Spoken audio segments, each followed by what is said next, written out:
नमस्कार YouTube family, cook with Sonali मराठीजमध्ये तुम्हा सर्वांचे खूप खूप मनापासून स्वागत। तर आज आपण खमंग, खुसखुशीत तसेच अजिबात तेलकट न होणारी छान अशी कुरकुरीत चकली आज आपण इथे पाहणार आहोत। तर आज आपण ही चकली भाजणीपासून संपूर्ण रेसिपीपर्यंत पाहणार आहोत। भाजणीसाठी कोणता तांदूळ घ्यावा किंवा आपण जी भाजणी करणार आहोत ते व्यवस्थित कशी करावी इथपर्यंत आपण संपूर्ण रेसिपी इथे पाहणार आहोत। तुम्ही इथे ही चकली पाहू शकता, अगदी छान काटेरी झालेली आहे, त्याचबरोबर अगदी एका हाताने सहज मोडली जाते, इतकी ही खुसखुशीत बनली जाते। तर रेसिपी संपूर्ण टिप्ससह मी तुमच्यासोबत इथे शेअर केलेली आहे, त्यामुळे संपूर्ण रेसिपी समजून घेण्यासाठी आपल्याला व्हिडिओ कुठेही स्किप न करता संपूर्ण इथे रेसिपी तुम्हाला पाहायची आहे। चला तर रेसिपीला सुरुवात करूया। तर इथे मी अर्धा किलो तांदूळ घेतलेले आहेत, वाटीने म्हणाल तर इथे 4 वाटी तांदूळ घेतलेत। रोजच्या वापरातील जी आमटीची वाटी आहे त्याच वाटीने इथे मी 4 वाटी तांदूळ घेतलेले आहेत। तांदूळ घेताना कोणताही जुना मोठा तांदूळ घ्यायचा आहे, अगदी तुम्ही रेशनचा वापरलात तरीही चालेल। छान असं कॉटनच्या फडक्याने तांदूळ पुसून घ्यायचे आहेत आणि नंतर आपल्याला हे वापरायचे आहेत। आता आपण इथे डाळी पाहूया। त्याच्यासाठी इथे मी पाऊण वाटी घेतलेली आहे हरभऱ्याची डाळ, त्याचबरोबर अर्धी वाटी घेतलेली आहे भाजलेली डाळ। भाजलेली डाळ ऑप्शनल आहे, तुम्हाला जर घ्यायची नसेल तर तुम्ही स्किप केलात तरी चालेल। जर तुम्हाला फुटाण्याची डाळ घ्यायची नसेल तर हरभऱ्याची डाळ पूर्ण 1 वाटी घ्यायची आहे मोठी। त्याचबरोबर 1 वाटी इथे मी उडदाची डाळ घेतली, 1 वाटी मूग डाळ, पाऊण वाटी पोहे घेतलेत, अर्धी वाटी इथे धने घेतलेत, तसेच अर्धी वाटी साबुदाणे घेतलेत आणि इथे 1 मोठा चमचा जिरे घेतले, 1 चमचा बडीशोप घेतले। आता आपल्याला हे संपूर्ण धान्य छान असं खरपूस भाजून घ्यायचं आहे। खरपूस भाजायचे, आता याचा अर्थ जाळायचं नाही, करपवायचं नाही। चला तर आता आपण धान्य भाजून घेऊया। तर धान्य भाजण्यासाठी इथे मी एक कढई छान कडकडीत गरम करून घ्यायची आहे आणि त्याच्यानंतर आपल्याला त्याच्यामध्ये तांदूळ घालायचे आहेत। सुरुवातीला तांदूळ भाजून घेऊया। तर तांदूळ भाजताना किंवा संपूर्ण धान्य भाजताना गॅसची फ्लेम ही मंदच ठेवायची आहे आणि मंद आचेवरच आपल्याला छान असे तांदूळ भाजून घ्यायचे आहेत। संपूर्ण धान्य भाजतेवेळी सतत आपल्याला परतत राहून हे धान्य भाजायचं आहे, म्हणजे ते छान आतपर्यंत खरपूस असं भाजलं जातं।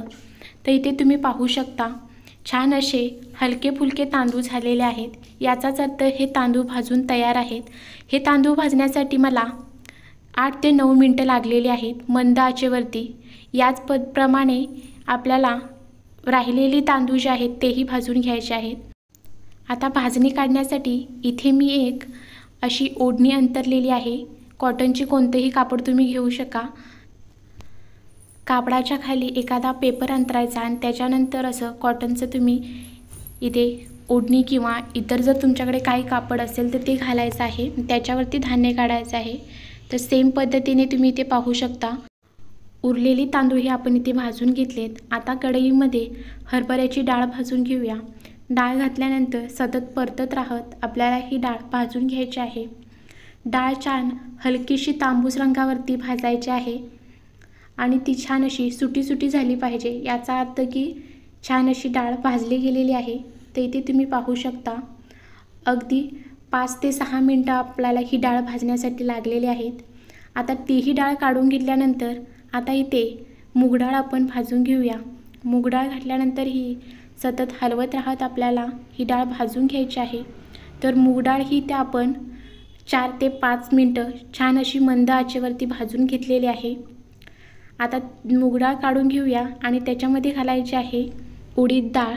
उडीद डाळ ही आपल्याला परतत राहत छान अशी भाजून घेऊया। उडीद डाळ किंवा मूग डाळ ही भाजताना जास्त वेळ लागत नाही, 3 ते 4 मिनटामध्ये आरामात डाळ भाजली जाते।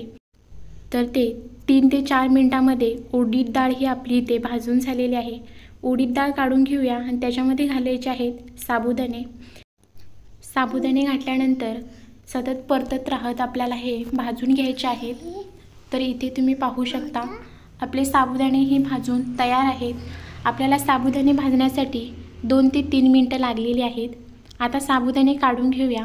त्याच्यामध्ये घालायचं आहे आता धने, त्याचबरोबर 1 चमचा जिरे आणि 1 चमचा बडीशेप।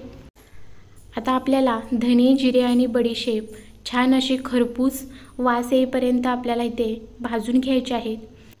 तर इथे आपले धनेही भाजून तयार आहेत। धनेही भाजण्यासाठी इथे मला 2 ते 3 मिनिटं लागलेली आहेत। आता आपण पोहे भाजून घेऊया। पोहे कढईमध्ये घातल्यानंतर पोहे परतत राहत भाजून घ्यायचे आहेत। पोहे भाजण्यासाठी जास्त वेळ लागत नाही, अगदी 2 मिनिटांमध्येच हे पोहे भाजून तयार झालेले आहेत। तुम्ही इथे पाहू शकता हलकेसे कुरकुरीत असे दिसत आहेत। तर आता आपण हे पोहेही काढून घेऊया। आता याच्यामध्ये घालायची आहे फुटाण्याची डाळ। फुटाण्याची डाळ ही अगदी आपल्याला हलकीशी फक्त गरम होईपर्यंत भाजायची आहे, कारण ही ऑलरेडी भाजलेलीच असते।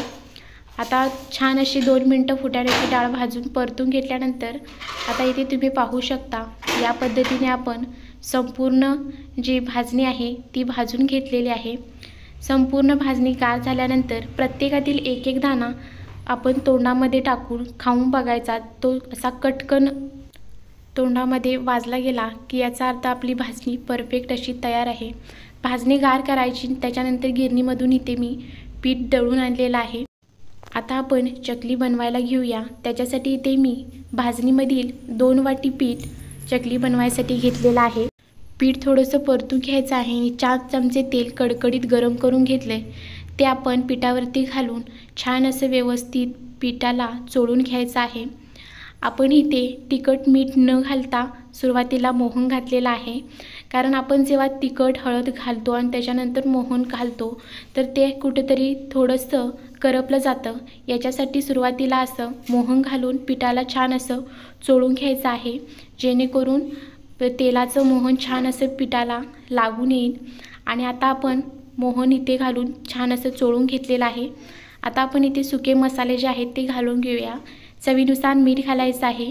1 ते 1.5 चमचा मी इथे लाल तिखट घेतलं आहे, पाव चमचा हळद, 1 मोठा चमचा पांढरे तीळ, अर्धा चमचा ओवा घेतलेला आहे। ओवा घेतल्यानंतर तो हातावरती थोडासा असा चोळून घालायचा आहे। आणि आता पुन्हा एकदा हे सर्व पीठ व्यवस्थित मिक्स करून घेऊया। सर्व पीठ इथे छान असं मिक्स करून झालं आहे। आता याच्यामध्ये थोडं थोडं पाणी टाकत आपल्याला घट्टसर याचा गोळा बनवून घ्यायचा आहे। अगदी जास्तही घट्ट नाही आणि जास्तही सैल नाही, या पद्धतीने आपल्याला पिठाचा गोळा मळून घ्यायचा आहे। तर इथे तुम्ही पाहू शकता अगदी हलकासा असा पिठाचा गोळा इथे मळून तयार झालेला आहे। तर आता आपण चकली बनवायला घेणार आहोत। त्याच्यासाठी याच्यातील थोडासा गोळा आपण बाजूला काढून घेऊया आणि बाकीचं पीठ असं बाजूला ठेवून द्यायचं आहे। आणि आपण जेव्हा चकली बनवणार त्यावेळेला असं थोडं थोडं पीठ बाजूला काढून ते मळून घ्यायचं आहे, म्हणजे चकली अगदी छान अशी मऊसूत बनली जाते, अजिबात तुटत नाही। बऱ्याच वेळेला चकली करताना तुटते, पीठ तुटलं जातं। तर त्याच्यासाठी काय करायचं, आपण जो आईड घेणार आहे त्याला आतल्या बाजूनं तेल लावून घ्यायचं, त्याच्यामध्ये पीठ घालून नंतर आपल्याला छान असं वरनं झाकण लावून घ्यायचं आहे। व्यवस्थित घट्ट झाकण लावून घेतल्यानंतर आता आपण इथे चकली पाडून घेऊया। तर इथे मी 2 प्लेटी घेतल्यात आणि त्या प्लेटींवरती अशी चकली गाळून घेणार आहे। तर इथे तुम्ही पाहू शकता काय सुरेख आणि काठेरी चकल्या बनत आहेत। अगदी तुम्हाला हव्या त्या साईजमध्ये तुम्ही ही चकली बनवू शकता, किंवा जास्त मोठी किंवा लहान किंवा मीडियम। तर मी पहा या पद्धतीने चकली बनवून घेतलेली आहे। अजिबात कुठेही पीठ तुटलेलं नाही। छान अशा काटेरी चकल्या आपल्या बनल्या जात आहेत। तर इथे याच पद्धतीने संपूर्ण चकल्या आपण बनवून घेणार आहोत। तर आता ह्या बनवलेल्या चकल्या तळून घ्यायच्या आहेत। तर मी 2 चकल्या बनवणार, तेवढ्याच तळून घेणार, या पद्धतीने करणार आहे। तुम्हाला जर हवा असेल तर भरपूर अशा चकल्या तुम्ही बनवून ठेवू शकता, नंतर एकाच वेळी त्या तळू शकता। तेल छान कडकडीत गरम करायचं आहे आणि नंतर गॅस मंद आणि मध्यम ठेवत आपल्याला ही चकली खरपूस अशी भाजून घ्यायची आहे। आता तेल व्यवस्थित तापल्यानंतर ह्याच्यामध्ये चकली सोडून घेऊया। तर इथे तुम्ही पाहू शकता चकली सोडल्यानंतर छान असे बबल्स येत आहेत। बऱ्यापैकी बबल्स आल्यानंतर थोडासा वेळ जाऊ द्यायचा आहे। अगदी ते बबल्स कमी येतात तोपर्यंत आपल्याला चकली पलटवायची नाही, नाहीतर ती जास्त तेलकट बनते। हलकेसे बबल यायचे कमी झाले की नंतरच आपल्याला ही चकली परतून घ्यायची आहे आणि दुसऱ्या बाजूने ही छान अशी खरपूस तळून घ्यायची आहे। आणि इथे तुम्ही पाहू शकता काय सुरेख अशी ही चकली बनली गेलेली आहे। अगदी काटेरी आणि खमंग अशी चकली तयार आहे। तर पुन्हा याच पद्धतीने आणि 2 चकल्या तळून पाहूया। चकली तेलामध्ये सोडल्यानंतर आपल्याला अजिबात याला झारा लावायचा नाही, नाहीतर चकली मोडू शकते किंवा तेलामध्ये कुस्करू शकते। आणि हलकेसे बबल्स यायचे कमी झाल्यानंतरच आपल्याला ही चकली पलटून घ्यायची आहे आणि छान अशी खमंग तेलामध्ये तळून घ्यायची आहे। तर दुसऱ्याही चकल्या आपण इथे तळून घेतलेत। तर याच पद्धतीने संपूर्ण चकल्या आपण इथे बनवून घेणार आहोत। तर इथे तुम्ही पाहू शकता अगदी खमंग खुसखुशीत अशी ही चकली आपली इथे बनवून तयार झालेली आहे। रेसिपी आवडली असेल तर चॅनलला सबस्क्राईब करा, त्याचबरोबर बेल आयकॉनचे बटन दाबा, म्हणजे अशा छान छान रेसिपी तुम्हाला पाहायला मिळतील।